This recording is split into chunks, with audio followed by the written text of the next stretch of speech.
তো জ্ঞানী হয়, যে জানে তার কাছে যে শিখতে হবে আমাকে আপনাকে। কারণ কবর খুব কঠিন জায়গা। আমি আপনি বাঁচবো না বেশি দিন বাঁচবো না। এই যা বয়স হয়েছে, আগামী দিনে আর বাঁচবার আশা আপনি করবেন না। কারণ আল্লাহ পাক বলছেন, ইদা জাআ আজালুহুম লা ইস্তাখিরুনা সাআতাও ওয়া লা ইস্তাকদিমুন। আমার নির্ধারিত সময় যখন হয়ে যাবে, এক মুহূর্তে আমার আজরাইলকে আপনার কাছে পাঠিয়ে দেব। কোনো রাস্তা খোলা নেই। নির্ধারিত সময় আপনি যেখানেই থাকেন সেখানেই আপনাকে মৃত্যুবরণ করতে হবে। যেখানেই থাকেন মৃত্যু আপনাকে ঠিক গ্রাস করবে।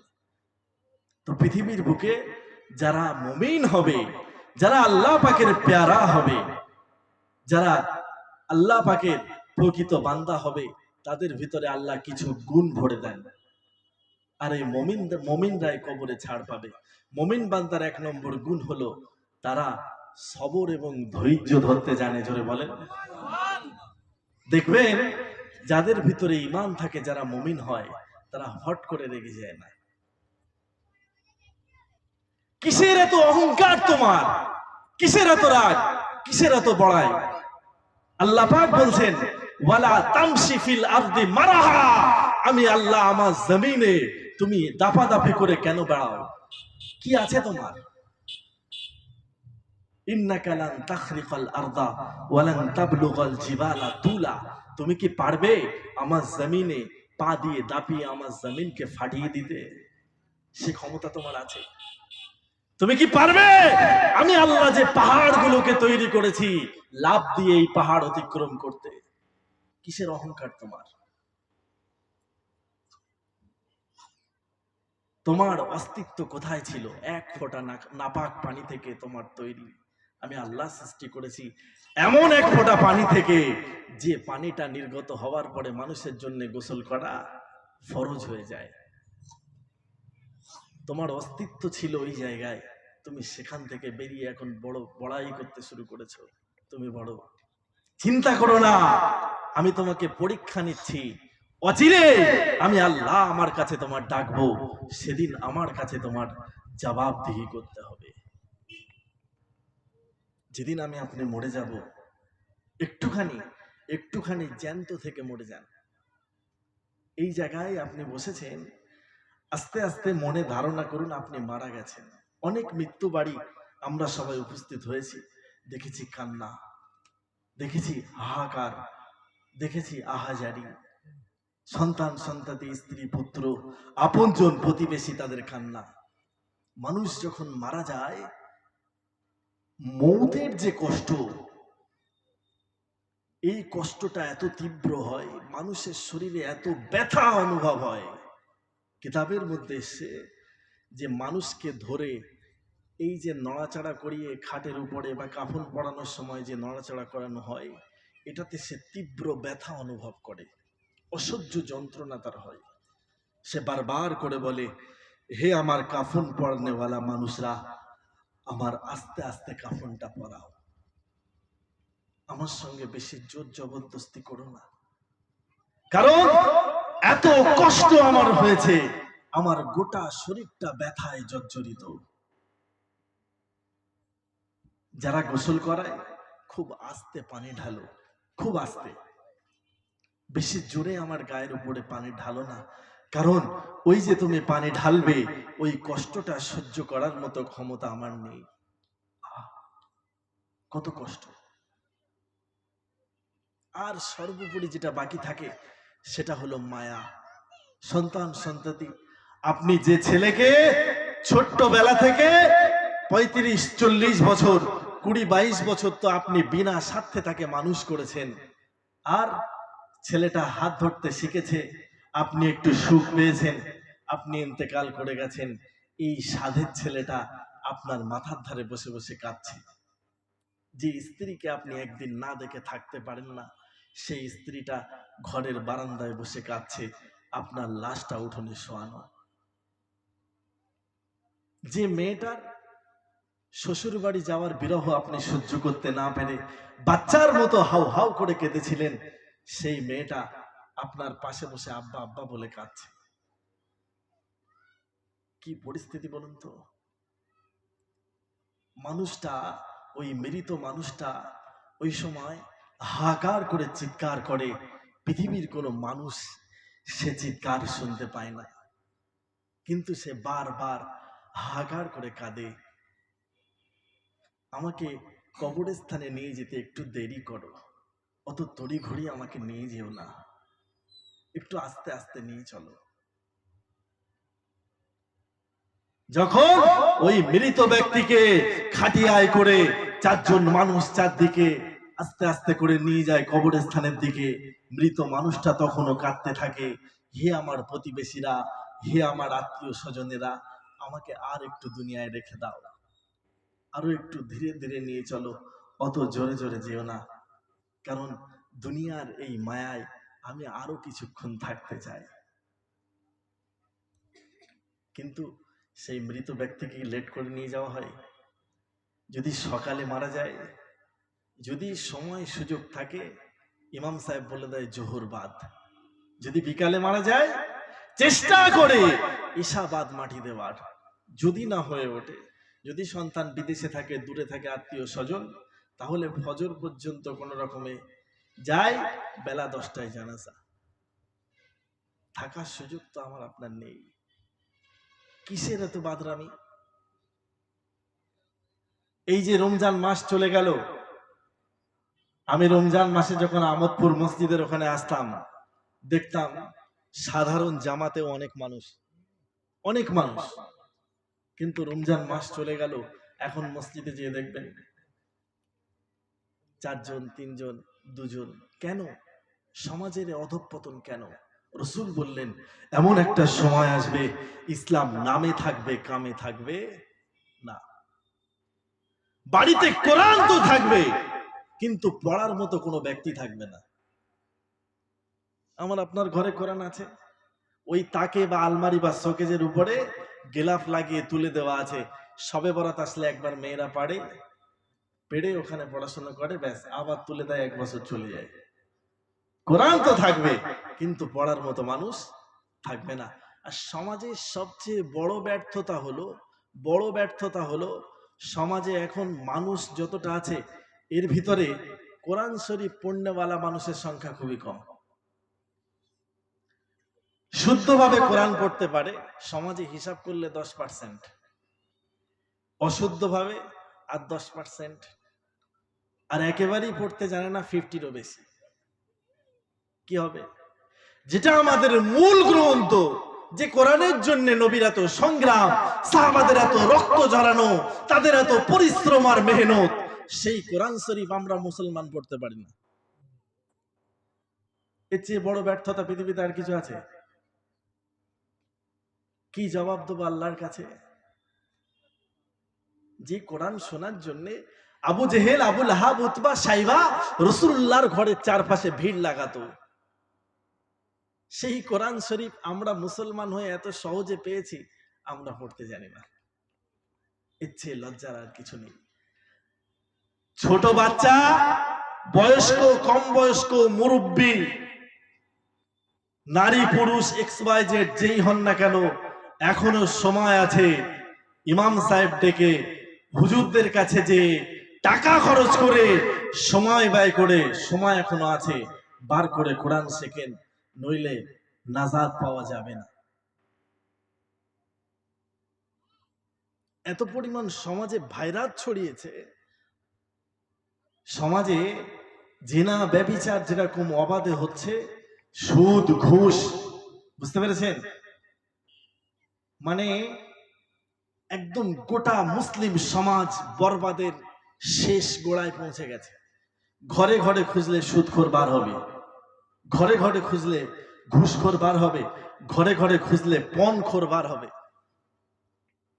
থিওরি খাটায় যে হুজুর ছেলে মানুষ করেছি, এতদিন লেখাপড়া করিয়েছি, এত বড় করিয়েছি, এরপরে বিয়ে দেবো, মেয়ের বাপের কাছ থেকে কিছু নেবো না, এটা হয়? তাহলে এত কষ্ট কি জন্য করলাম? বুঝতে পেরেছেন? এটা হলো আমাদের সমাজের চিত্র। রাসূলুল্লাহ বললেন বিয়ে করার জন্য 4টে গুণ দেখে তোমরা নারী খোঁজো।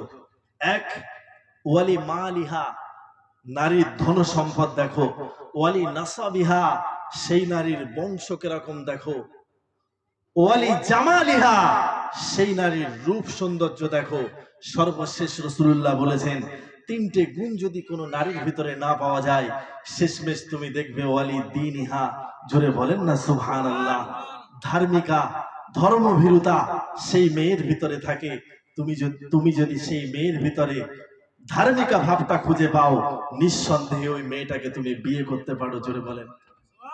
সমাজ কোথায়? সবার আগে খোঁজে মেয়ের বাপের টাকা আছে কিনা, সবার আগে খোঁজে রূপ সৌন্দর্য আছে কিনা। আগে মানুষ খুঁজতো যে মেয়ের বংশ কিরকম, মেয়ের মা ভালো কিনা, মেয়ের নানা দাদা ভালো কিনা। হাজি সাহেব, আগে এটাই হতো। কিন্তু বর্তমান সময় দেখছি সম্পূর্ণ উল্টো, সম্পূর্ণ উল্টো। মেয়ে দেখতে যায়, যে খোঁজ নেয় যে মেয়ের বাপ বড় লোক কিনা, ব্যাস ওইটা হলেই চলবে। যদি খোঁড়া হয়, কাল্পনিক পা লাগিয়ে দেওয়া হবে, কিন্তু টাকা চায়। বুঝতে পেরেছেন? রাসূলুল্লাহর একজন সাহাবা ছিল, নাম হলো তার হানজালা। কি বললাম? হানজালা। রাসূলুল্লাহর খুব প্রেমের প্যারের সাহাবা। এত প্রেমিক ছিল নবীর, নতুন বিবাহ করেছে, একেবারে ফার্স্ট নাইট, যেটাকে বাংলায় বাসর বলা হয়।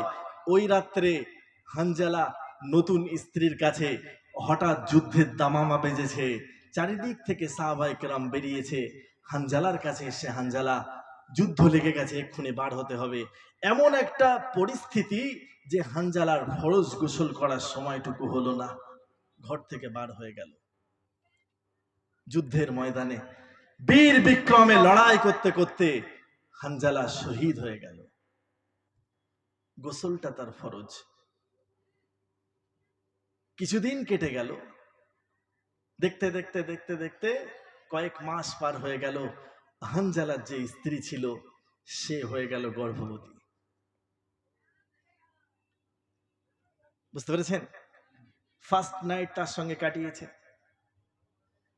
দেখতে দেখতে হানজালার স্ত্রী একটা কন্যা সন্তান প্রসব করেছে। জোরে বলেন। আরো কিছুদিন যেতে যেতে ওই মেয়েটা বড় হয়েছে, বিয়ের যোগ্য হয়েছে, বিয়ে দিতে হবে। কিন্তু কোনো ছেলে খুঁজে পাচ্ছে না যে এই বাপ হারা এতিম মেয়েকে কেউ বিয়ে করবে। কোথাও খুঁজে পাচ্ছে না। যেই শুনছে বাপ নেই, শ্বশুরের আদর পাবে না, অমনি ব্যাক, না এই মেয়ে বিয়ে করা যাবে না। কারণ যে মেয়ের বাপ নেই, সত্যিই দেখবেন বর্তমান সমাজের অবস্থাটাও একই। কোন ছেলে বিয়ে করতে চায় না, কারণ শ্বশুর বাড়ি তার আদর নেই, শ্বশুর নেই, কি হবে। আল্লাহর রসুল এক তারিখে আল্লাহর রসুল খোঁজ নিতেন, যে সমস্ত সাহাবারা যুদ্ধের ময়দানে শহীদ হতেন, তাদের বাড়িতে বাড়িতে যে আমার আপনার নবী, নূর নবী, দয়ার নবী রীতিমতো খোঁজ রাখতেন, তাদের সংসার কিরকম চলছে। এমনি আর সমস্ত নবীদের নবী, এমনি রাহমাতাল লিল আলামিন। খোঁজ নিতে যেয়ে দেখে হানজালার স্ত্রী দরজার পাশে বসে বসে কাঁদছে। আল্লাহ রসুল যে সালাম দিলেন, ঘরের ভিতর থেকে সালামের উত্তর পাওয়া গেল, কান্না ভরা আওয়াজ। আল্লাহ রসুল বললেন, কি ব্যাপার, এখন কাঁদো কেন, কি হয়েছে তোমার? তুমি তো আমার প্রিয় সাহাবার স্ত্রী, কেন কাঁদছো, কি দুঃখ তোমার? মুসলমান ঘরের ছেলে মেয়েরা, বালা তরুণেরা, ও যুবকেরা, ও নবী পাকের উম্মত উম্মতিরা, আল্লাহ নবী প্রিয় সাহাবা হযরতে হানজালা রাদিয়াল্লাহু তাআলা আনহুর স্ত্রী কাঁদতে লেগেছে। ইয়া রাসূলুল্লাহ, ইয়া হাবিবাল্লাহ, আমার স্বামী জিহাদের ময়দানে শহীদ হয়ে কুরবান হয়ে ইন্তেকাল করেছে। ইয়া রাসূলুল্লাহ, ইয়া হাবিবাল্লাহ, আমার কোনো দুঃখ নাই, কিন্তু হুজুর আমার একটা কন্যা সন্তান রয়েছে, সন্তানটা বিবাহ যোগ্য হয়েছে। ইয়া রাসূলুল্লাহ, ইয়া হাবিবাল্লাহ, যত মানুষ আসে, যত পাত্র আসে, আমার সন্তানটা বাপ হারা বলে, এতিম বলে কেউ বিয়ে করতে চায় না। ইয়া রাসূলুল্লাহ, হাবিবাল্লাহ, সেই কষ্টে আমি বসে বসে কাঁদি। ও যুবকেরা, ও নবী পাকের উম্মত উম্মতিরা, আল্লাহর রাসূল ভারাক্রান্ত হৃদয় নিয়ে মসজিদে নববীতে এসে কাঁদতে লেগেছে। আল্লাহ নবী সাহাবারা আস্তে আস্তে করে যে আল্লাহ রাসূলের কাছে কান্নার কারণ জিজ্ঞাসা করতে লেগেছে। আল্লাহ নবী ওই সময় নূরের চোখ দিয়ে টপ টপ টপ টপ করে পানি পড়তে লেগেছে। আল্লাহ রাসূল সাহাবাদের বলতে লেগেছে, ও বাবা সাহাবা, আমি আজকে খোঁজ নিতে গিয়েছিলাম আমার হানজালার বাড়িতে, যে দেখি আমার হানজালার স্ত্রী দরজার ধারে দাঁড়িয়ে দাঁড়িয়ে কাঁদে। কান্নার কারণ আমি যখন জিজ্ঞাসা করলাম, হানজালার স্ত্রী কেঁদে কেঁদে বলতে লেগেছে, ইয়া রাসূলুল্লাহ, ইয়া হাবিবাল্লাহ, আমার স্বামী জিহাদের ময়দানে শহীদ হয়ে কুরবান হয়ে মারা গেছে। ইয়া রাসূলুল্লাহ, আমার কোনো দুঃখ নাই, কারণ কিয়ামতের দিন আমি শহীদের স্ত্রী হিসাবে আল্লাহর সামনে নিজেকে উপস্থাপন করতে পারবো। ইয়া রাসূলুল্লাহ, ইয়া হাবিবাল্লাহ, আমার একটা বিবাহযোগ্য কন্যা রয়েছে হুজুর। যত পাত্র এখানে দেখতে আসে সবাই বলে ওই মেয়েটার বাপ নেই, ওর বিয়ে করা যাবে না, যদি বিয়ে করি শ্বশুর বাড়ির সুখ শান্তি থাকবে না। ইয়া রাসূলুল্লাহ, এই কষ্টে আমি কাঁদি। আল্লাহ রাসূল কাঁদতে কাঁদতে বলতে লেগেছে, ও আমার সাহাবারা, তোমরা সবাই শুনে রাখো, আমি নবী কথা দিলাম হানজালার ওই বিবাহযোগ্য কন্যাকে আমার যে সাহাবা বিবাহ করবে, আমি নবী দুনিয়া এবং আখিরাতে ওই সাহাবার জন্য শ্বশুর হয়ে গেলাম। জোরে বলবেন না? নারে থাকবে, নারে থাকবে। এটাই ছিল আমার আপনার নবী। বর্তমান সময়ে যদি বাপ না থাকে সে মেয়ে বিয়ে করা যাবে না, যদি গরিব হয় সে বিয়ে করা যাবে না। আর রূপ সৌন্দর্যের পিছনে পড়ে যদি কোনো ছেলে গরিবের মেয়েকে বিয়ে করে, 2 বছর 3 বছর পরে শুরু হয়ে যায় খোটা। এমন খোটা তার দেয়, শেষে তার সংসার করাই কষ্ট হয়ে যায়। বুঝতে পেরেছেন? এই হানজালা আল্লাহর রাসূলের এমন প্রেমিক ছিলেন, বিনা বাধায় গোসল ফরজ অবস্থায় যুদ্ধের ময়দানে শহীদ হয়েছেন। হানজালার লাশ কোথাও খুঁজে পাওয়া যাচ্ছে না। যুদ্ধের ময়দানে আল্লাহর রাসূল যুদ্ধ শেষে সাহাবাদের বলতেন যে যে সমস্ত আমার সাহাবা শহীদ হয়েছেন সবাইকে এক জায়গায় একত্রিত করো, কারণ তাদের সমাধিস্থ করতে হবে, কবর দিতে হবে। কিন্তু কোথাও খুঁজে পাওয়া যায় না। আল্লাহর রাসূল খুব চিন্তিত, কোথায় গেল হানজালার লাশ? সারা যুদ্ধক্ষেত্র খুঁজে খুঁজে কোথাও হানজালার লাশ আবিষ্কার করা গেল না। আল্লাহর রাসূল সাহাবাদের বললেন যে তোমরা খুঁজে খুঁজে দেখো না কোথাও আমার হানজালা আছে কিনা। কোথাও পাওয়া গেল না। আল্লাহ জিবরিলকে পাঠিয়ে দিলেন, জিবরাইল আমার হাবিবকে গিয়ে বলো যে হানজালা আজকে গোসল ফরজ অবস্থাতে যুদ্ধের ময়দানে এসে ইসলামের জন্য, দ্বীনের জন্য যুদ্ধ করে শহীদ হয়েছে। হানজালাকে আমি আল্লাহ ফেরেশতা দিয়ে আসমানে উঠিয়ে নিয়ে এসেছি। বাহিস্তের পানি দিয়ে হানজালার গোসল সম্পন্ন হচ্ছে, তারপরে বেহেশতে থেকে হানজালাকে পৃথিবীতে নামিয়ে দেওয়া হবে। জোরে বলবেন না? আমার ভাইজানেরা, ও নবী পাকের উম্মত উম্মতিরা, ও নবীর দিওয়ানারা, কিছুক্ষণ সময় অপেক্ষা করার পরে আল্লাহ পাক রব্বুল আলামিন আল্লাহর রাসূলের প্রিয় সাহাবা হযরতে হানজালা রাদিয়াল্লাহু তাআলা আনহুকে যুদ্ধের ময়দানে আবার ফিরিয়ে দিলেন।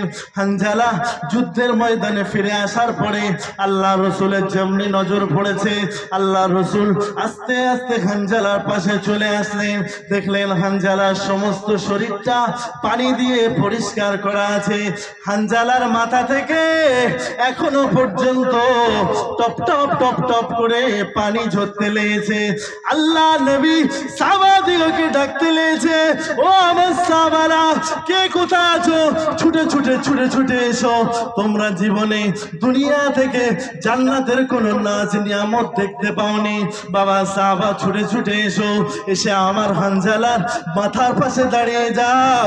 আমার হানজালার মাথার দিকে তাকিয়ে দেখো, হানজালার চুল থেকে টপ টপ করে যে পানিটা ঝরে পড়ছে, ওই পানিটা দুনিয়ার কোনো পানি নয়, ওই পানিটা হলো স্বয়ং আল্লাহ পাকের বাহিস্তের পানি।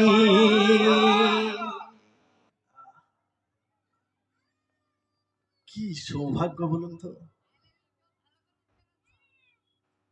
এই দুনিয়া আমার আপনার জন্য একটা মোহ মায়া ছাড়া আর কিচ্ছু না। বিশ্বাস করেন, শুধু একটা রঙিন পর্দা আমার আপনার চোখের সামনে টাঙানো আছে, আর কিচ্ছু নেই। এই রঙিন পর্দাটা যেদিন ছিন্ন হবে, সেদিন বুঝবেন দুনিয়া হলো দুটো রসগোল্লা, আর কিচ্ছু না। দুনিয়া শুধু রং তামাশার জায়গা। এখানে আপনি যত নিজেকে ভাসাবেন, দুনিয়ার মোহে তত আপনি ভাসবেন। আগের বিবাহতে কি দেখা যেত?